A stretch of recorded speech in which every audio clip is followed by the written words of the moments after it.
Today I'll show you how to create a scribble transition in CapCut PC. This effect adds a hand-drawn animated scribble between two clips, making your edits look fun and stylish. Let's jump in. First, import two videos into your timeline and place them side by side. This is where we'll apply the transition. Now go to the transitions panel and in the search bar type Scribble. This effect creates a quick doodle style animation that smoothly blends your two clips.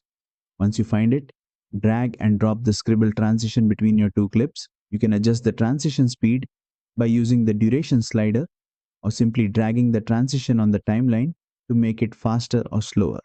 And that's it.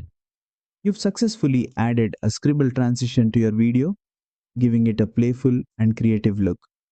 If you found this tutorial helpful, don't forget to like, share, and subscribe for more CapCut editing tips. See you in the next one.